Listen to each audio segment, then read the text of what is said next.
Welcome back to the deep dive. If you are listening to this, you are probably the kind of person who has a stack of books on your nightstand that is slowly turning into the Leaning Tower of Pisa. We've all been there. We know the feeling, you want the knowledge, you want the insight, but life is short and books are very, very long. That is where we come in. We take that overwhelming stack, we read it, we analyze it, and we distill it down into the insights that actually matter. And today, we are tackling a literal giant. We really are. We are diving into Richard J. Evans's massive, magisterial historical analysis, The Coming of the Third Reich. Just volume 1 of the trilogy. Just volume 1. And honestly, it's thick enough to stop a door, but it is also so incredibly important. It is. I think it's arguably the definitive account of this period. Yeah. And the reason it's so vital is that it answers the question that I think everyone eventually asks when they look at the 20th century. It's not just how did the Nazis happen or, how did Hitler take power? It's more specific. It's how did Germany do that? Right. Because that's the real hook, isn't it? We aren't talking about a failed state or some backwater nation here. Not at all. We are talking about a modern, industrial, highly educated state. Germany was the land of Beethoven, of Goethe, of cutting-edge science. I mean, they were winning Nobel Prizes in physics and chemistry while this political rot was setting in. And yet it descended into absolute barbarism with terrifying speed. How does that happen? Exactly. That is the mission for this deep dive, to unpack the how. And to do that, we have to clear up a massive misconception right off the bat. Okay. There was this idea, it's often called the Sonderweg or special path theory, that German history was just this straight line, inevitable, leading directly from Martin Luther to Bismarck right to Hitler. Like it was destiny. They were programmed for it, yeah. And Evans really pushes back against that, doesn't he? Oh, he dismantles it. He makes it very clear that while there were deep roots, which we will absolutely get into, there were also so many turning points, so many moments where things could have gone differently. The tragedy is that at almost every one of those intersections, the key players in Germany took the wrong turn. It's like watching a slow-motion car crash where the driver has 10 chances to hit the brakes and they hit the gas every single time. That is a perfect analogy. So to understand those turns, we have to go back, way back, before the Nazis, before Hitler was even a household name. We have a roadmap for today. We are going to explore the long shadow of the Iron Chancellor Bismarck.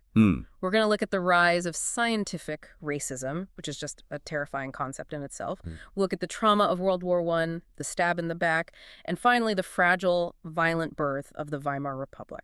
It's a journey through a society that is slowly, piece by piece, disabling its own immune system against dictatorship. I like that image. So let's start at the beginning, the beginning of the modern German state. We have to talk about Otto von Bismarck, the Iron Chancellor. You cannot understand Germany in the 1930s without understanding Bismarck in the 1870s. He's the creator of the German Empire, the Second Reich, in 1871. And he has this reputation, right? The strong man, the guy who gets things done. I feel like later on in the 1920s, Germans were constantly looking for the next Bismarck. They were obsessed with it. But here is the fascinating nuance that Evans points out.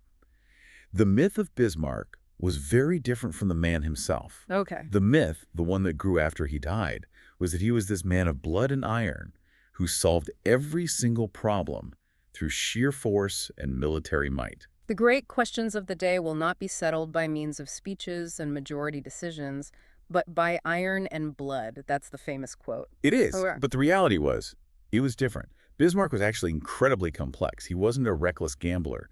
He defined politics as the art of the possible. So more of a calculator. A calculator, a diplomat. He knew when to stop.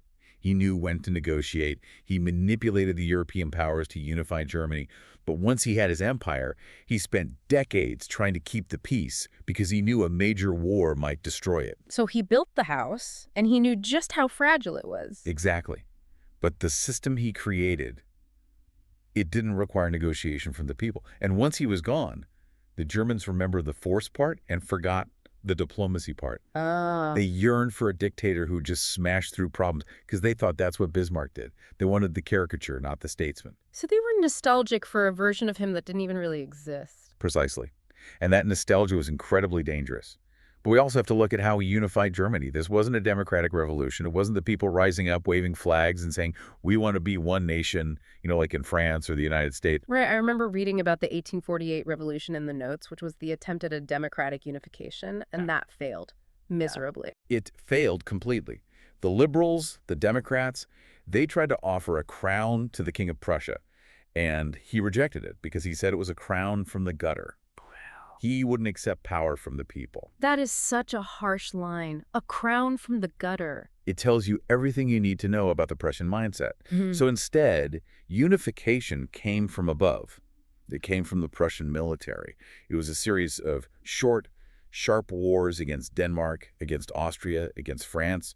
Prussia basically conquered the other German states and called it unification. There's a quote from Karl Marx in the sources that I absolutely circled 3 times. He called the Second Reich a bureaucratically constructed military despotism dressed up with parliamentary forms. It's a mouthful, but it is spot on. It's brutal. Dressed up with parliamentary forms. So it looked like a democracy, but it wasn't. It was a stage set. It had a parliament, the Reichstag, and actually Evans points out that the voting rights were quite progressive for the time all adult men could vote. Okay, so that sounds good on paper. But what could the parliament actually do? Not much, right? Very, very little. They could debate, they could block budgets sometimes, but they couldn't dismiss the government. The chancellor, the prime minister, he answered to the Kaiser, not to the people. So he could just ignore them. He could ignore the parliament if the Kaiser backed him. And most importantly, the army answered only to the Kaiser. This is the state within a state concept. Exactly. In a normal democracy, the military answers to the civilian government. If the president says stop, the general stops. In the German Empire, the army was a separate silo. The civilian government had zero control over it. The officer corps viewed themselves as the true guardians of the nation, sworn to the monarch, completely above the dirty business of politics and democracy. And that structure must have trickled down into daily life, right? Because Evans talks about the militarism of German society. It wasn't just that they had a big army, it's that society felt like an army. Oh, it pervaded every layer of social life. There's a reserve officer status. If you were a middle-class professional, a lawyer, a doctor, a merchant, you were nobody unless you were also a reserve officer in the military. That was the ticket to social status. If you weren't a reserve officer, you were second class. It's like the military rank was the only rank that mattered. So if you're a brilliant surgeon but you don't have a commission, you're less important than a mediocre lawyer who happens to be a lieutenant. Exactly right. And think about who ran the civil service. Postmen, policemen, railway clerks, customs officials. They were often ex-soldiers. They were given those jobs as a reward for long service, specifically non-commissioned officers. So the guy selling you stamps. You know, a drill sergeant 5 years ago. And he treats the public like raw recruits. They expect to be obeyed. They expect deference. You didn't argue with the postman in Imperial Germany. That is such a vivid image. It creates a society where everyone is wearing a uniform, even when they aren't. There's a famous story, Evans doesn't recount it in detail, but he alludes to this culture of the captain of Köpenick. Oh, yeah. In 1906, an unemployed cobbler puts on a captain's uniform he bought at a costume shop. He walks into a town hall, orders some soldiers to arrest the mayor, confiscates the treasury, and everyone just did it. No questions asked. Zero questions. Because he wore the uniform. The uniform commanded total obedience. That is the culture we are talking about. It primes people to obey authority. It creates a culture of command and obedience. Whereas democracy requires the opposite. Democracy requires debate, compromise, and questioning authority. The Bismarckian system taught that order comes from shutting up and doing what you're told. So when democracy finally arrived, it felt unnatural to many people. It felt like disorder. Okay, so we have a society that values the strongman and respects the uniform above all else. Now we have to throw something else into this mix, this stew of resentment.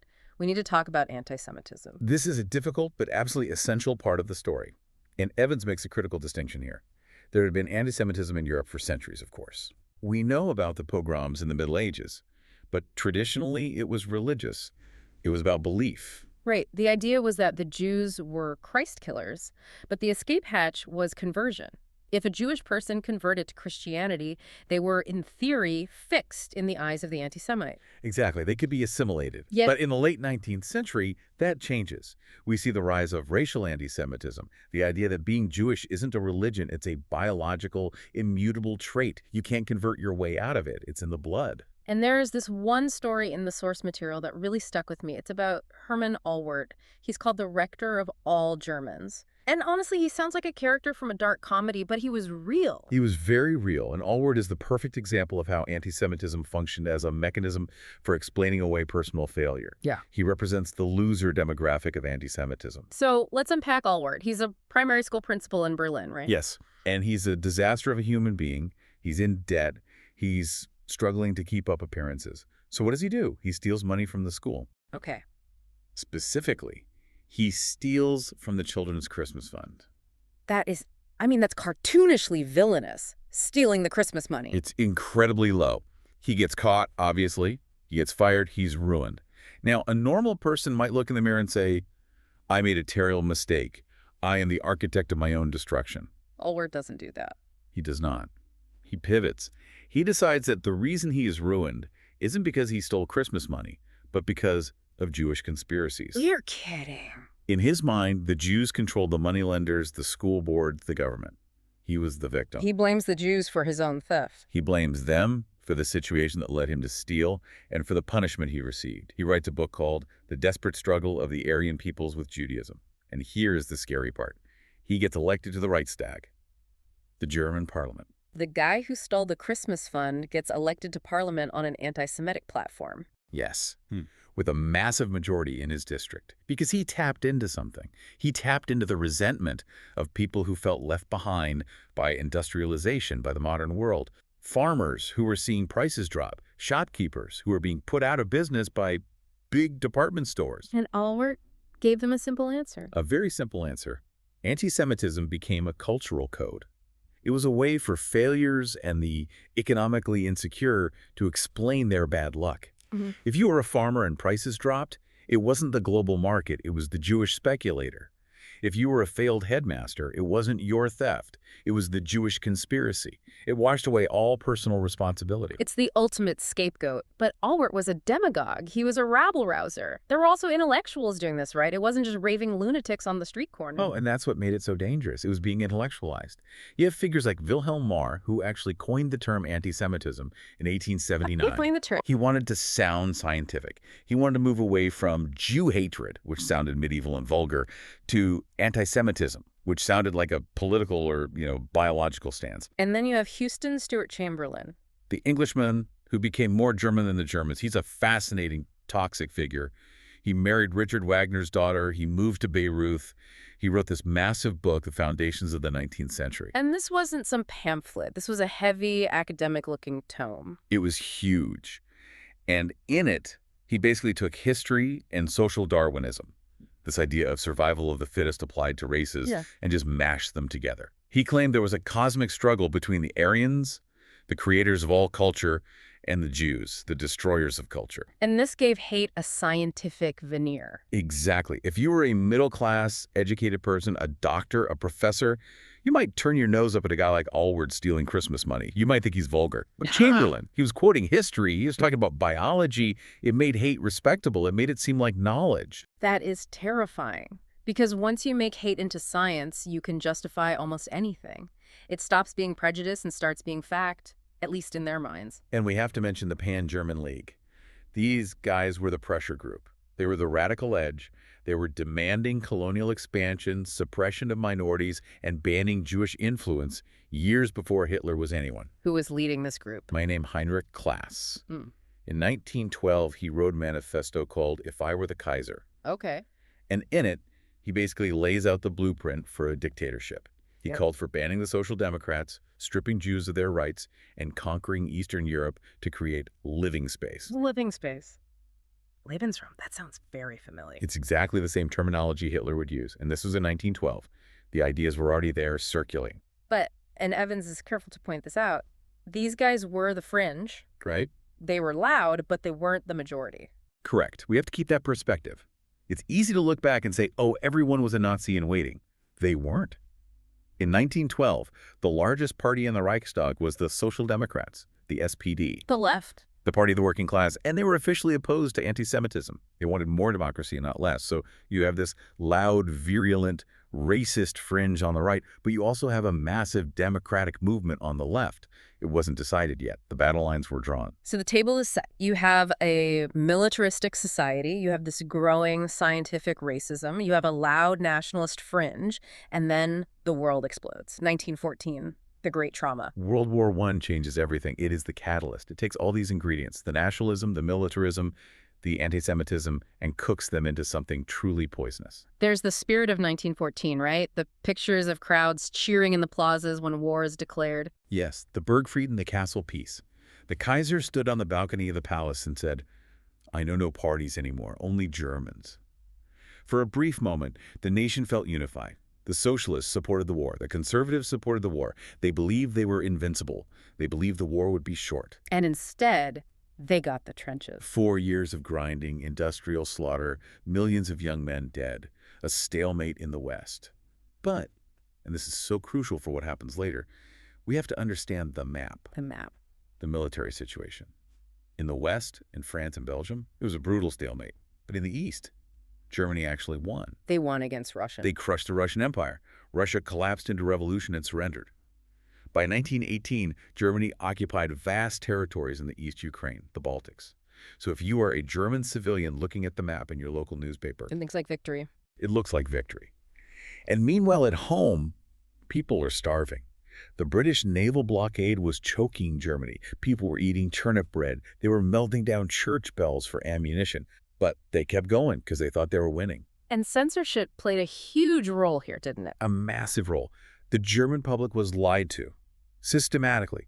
The High Command Hindenburg and Ludendorff, who were basically running the country as a military dictatorship by 1917, they kept the truth from the people. They said victory was imminent, right up until the very end. So when the collapse comes in 1918, it's not just a disappointment, it's a psychological shock that shatters the national psyche. It was unimaginable. In October 1918, the government is saying we're holding the line. By early November, it's we surrender. And critically, the war ended with German troops still on enemy soil in France. They weren't fighting in Berlin. They weren't defending Munich. So to the average German, it didn't look like a military defeat. It looked like something else. Exactly. If the army's still in France and we surrender, then the army wasn't defeated. It must have been betrayed. And this births the most dangerous lie of the 20th century. The stab-in-the-back legend. The Dolchstoß legend. Yeah. The idea that the German army was undefeated in the field. That there were glorious heroes who could have kept fighting, but they were betrayed at home. Struck down from behind. Betrayed by who? By the enemies within. By the socialists who organized strikes in the munitions factories. By the Democrats who called for peace. And, of course, by the Jews. And where did this lie come from? It wasn't just a rumor on the street. No, and this is the most cynical part. It came from the top. It came from the men who lost the war. Hindenburg and Ludendorff. The generals themselves. Yes. They knew in September 1918 that the army was broken. They knew the reserves were gone. They demanded the armistice. They forced the civilian government to ask for peace because they didn't want the army to collapse completely. Unbelievable. But the moment the war ended, they washed their hands of it. They shifted the blame. That is incredibly manipulative. You go sign the surrender, I'll stay here and be a hero. And it worked. There is a famous moment Evans describes. Hindenburg testifies to a parliamentary inquiry after the war, and he quotes a British general, a General Malcolm. He claims Malcolm said the German army was stabbed in the back. Did the British general actually say that? No. Hindenburg completely twisted the words. But when Field Marshal Hindenburg, the Titan of Tannenberg, the hero of the nation, says it, people believe it. So the Democratic politicians who had to clean up the mess, who had to sign the peace treaty because the generals refused to do it, they get branded as traitors. The November criminals. From day one, the democracy is illegitimate in the eyes of millions of Germans because it is associated with defeat and betrayal. The Republic is the child of the defeat, not the child of liberation. And then comes the peace treaty itself, Versailles. If the defeat was the trauma, Versailles was the salt in the wound. It was a peace that poisoned. We all know the basics from high school history. Germany lost land, had to pay reparations. But Evans highlights the specifics that really drove the Germans mad. It wasn't just the money. It was the honor. The War Guilt Clause, Article 231. Germany had to accept sole responsibility for the war. Not, we all messed up, but it was all Germany's fault. That felt like a moral slap in the face. Yeah. It meant every German son, every husband who died in the trenches died for a crime, not for a cause. And the loss of territory, 13% of their land, and 10% of their population. Including areas that were deeply historically German. But there's one specific detail about Versailles that Evans brings up that I think is often overlooked, but it is huge. What's that? The Austrian question. Right, because the Austro-Hungarian Empire collapsed too. Exactly. It shattered into pieces. Poland, Czechoslovakia, Hungary, Yugoslavia. And what was left was a small rump state of German-speaking Austria, Vienna and the surrounding areas. And those Austrians said, well, we're German. We speak German. We are culturally German. We want to join Germany. Which makes sense. If the Allies are talking about self-determination, Woodrow Wilson's big idea that people should choose their own nations, then the Austrians should be able to choose to join Germany. Logic would dictate that. But the French and British were terrified of a bigger Germany, so they forbade it. They explicitly banned Austria from joining Germany in the treaty. So they violated their own principle of self-determination just to punish Germany. Exactly. And the Germans saw this. They saw the hypocrisy. It created a permanent grievance. It made the Allies look like liars who used high-minded words like freedom, but just wanted to crush Germany. And of course, this is critical because a certain Austrian-born corporal named Adolf Hitler would later exploit this grievance to the hilt. Bringing Austria home became a massive rallying cry. It's amazing how these specific decisions just laid the track for what was coming. Another thing that stood out to me was the war crimes trials. The Allies demanded trials for 900 German war criminals. This was the first attempt at international justice, really, and it was a complete farce. The Allies wanted to try these officers. Germany refused to hand them over, so they agreed to let the German Supreme Court in Leipzig try them. I can guess how that went. It went exactly as you'd expect. The German legal system just refused to play ball. They didn't accept the legitimacy of the charges. Witnesses were intimidated. The press hailed the accused as heroes. In the end, only a handful were convicted, and they got incredibly light sentences. Months in prison, which they served in honorable custody. So it showed that the German judiciary, the judges, were not on the side of the new international order. They were still mentally living in the empire. They were protecting their own. And it showed that the institutions of the state, the courts, were not aligned with the values of the new peace. Which brings us to the chaos of 1918 and 1919. The war ends, the Kaiser abdicates and runs off to Holland, and suddenly, Germany is a republic. But it's a republic born in blood. It was an incredibly violent birth. You have the Kaiser gone. The power vacuum is immense.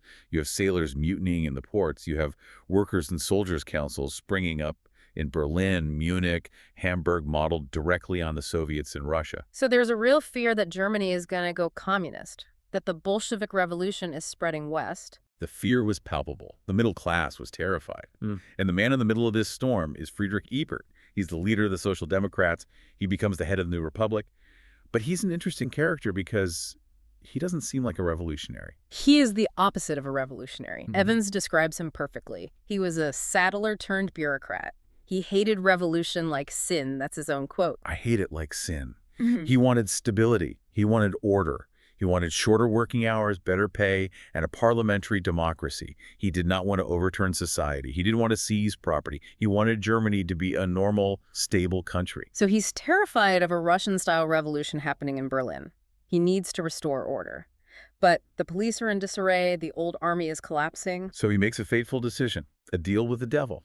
On the night of November 10th, 1918, he gets a phone call on a secret line from General Groner, the new head of the army. This is a cinematic moment, the socialist leader and the aristocratic general on the phone. And they cut a deal, the Ebert-Groner Pact. Groner says, the army will support you and protect your government from the leftist radicals. But in exchange, you must leave the army alone. No democratization, no firing the generals. We keep our status. And Ebert says yes. He says yes. He chooses order over revolution. But to enforce that order, the army organizes the Free Corps. The Free Corps. Let's unpack the Free Corps, because these guys, they are terrifying. They are the vanguard of fascism. These are demobilized soldiers, veterans who can't adjust to peace. They have been in the trenches for 4 years. They are hardened killers. And they are joined by students, young men who miss the war and are desperate for their chance to prove their manhood. That's their ideology. They are right-wing, ultranationalist, and they hate democracy. They hate socialists. They hate Jews. But, and here's the tragedy, the socialist government hires them. That is the tragic irony. Ebert uses these right-wing death squads to crush the left-wing uprisings. And they do it with brutal efficiency. In January 1919, the communists, the Spartacist League, rise up in Berlin. Ebert unleashes the Freikorps. It's a slaughter. And the most famous victims are Rosa Luxemburg and Karl Liebknecht, the leaders of the communist movement. The story of their death is grim. It's horrific. They are captured by a Freikorps unit. They are taken to the Eden Hotel. They are beaten with rifle butts. Liebknecht is driven to a park and shot while trying to escape. Rosa Luxemburg is shot, and her body is dumped into the Landwehr Canal. It wasn't found for months. And this it normalizes political violence. Completely. It teaches a generation that the way to solve political disputes is with a machine gun. It legitimizes murder if it's for the nation. And the men in these Freikorps, they became the foot soldiers of Nazism later on. The SA, the stormtroopers, many of them cut their teeth in the Freikorps in 1919. They wore the swastika on their helmets even back then. It also splits the left forever, doesn't it? The communists never forgave the Social Democrats for sending the Freikorps after them. Never. They called the Social Democrats social fascists. And that split is crucial. Because later, in 1932 and 1933, when the Nazis are on the verge of power, the Social Democrats and the Communists combined actually had more votes than the Nazis. They could have stopped him. They could have stopped Hitler if they worked together. Yeah. But they couldn't. The blood of Rosa Luxemburg was between them. That is a staggering what if. So the Republic survives this initial birth. It becomes the Weimar Republic, named after the city where the Constitution was written. And on paper, it looks pretty good. It's very democratic. It was arguably the most democratic constitution in the world at the time. Yeah. It was written by brilliant minds, led by Hugo Prus, a Jewish liberal. It gave women the vote long before France did. It guaranteed civil liberties. But it had structural fatalities built right in. Let's talk about those flaws. First, the voting system. Proportional representation. It sounds fair on the surface. If a party gets 2% of the vote, they get 2% of the seats in parliament. It ensures every voice is heard. But the downside is fragmentation. It meant that tiny fringe parties could get into the Reichstag. You didn't have two big parties like in the US or UK where you have some stability. You had dozens. You had special interest parties, the party for revaluation of the currency, the party for homeowners. So forming a government was a nightmare. Impossible. To pass a law, you need 50% of the votes. So you had to form coalitions of 4, 5, 6 parties that all hated each other. They would squabble over ministries, over minor policies. As soon as a crisis hit, the coalition would fracture. And the stats back this up. Weimar lasted 14 years. It had 20 different cabinets. 20. The average government lasted about 8 months. Imagine living in a country where the government changes every 8 months. You can't plan. You can't solve long-term problems. And remember, Germany is dealing with hyperinflation, reparations, political violence. They needed a strong hand, and instead they got a revolving door. And that makes people lose faith in democracy. They look at the Reichstag and see a talking shop where nothing gets done. They start to crave that strong man again. Exactly. Democracy is chaos. We need order. That became the sentiment. And the Constitution actually had a mechanism for a strong man, didn't it? Article 48. The emergency decree. This was the fatal flaw. It allowed the president to rule without parliament in an emergency.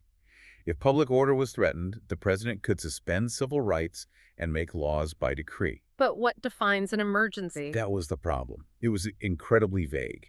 Ebert used it 136 times. Now, to be fair to Ebert, he used it to stabilize the country. He used it to fight inflation and uprisings from both the left and the right. He was trying to save the democracy. But he set a precedent. He loaded the gun. He normalized the idea that the president can just bypass the elected representatives and make laws. He paved the road that Hindenburg and later Hitler would drive a tank down. Right. When Hitler took power, he used Article 48 to destroy the democracy legally.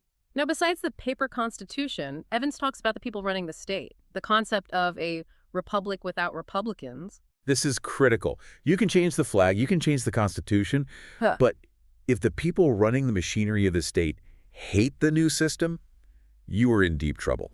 And they did hate it. The elites, the judges, the civil servants, the university professors, the army officers, they were all holdovers from the empire. They didn't fire them. So you have a democratic state being run by monarchists. They despise the democracy they were supposed to serve. There's a specific example about the teachers. Yes.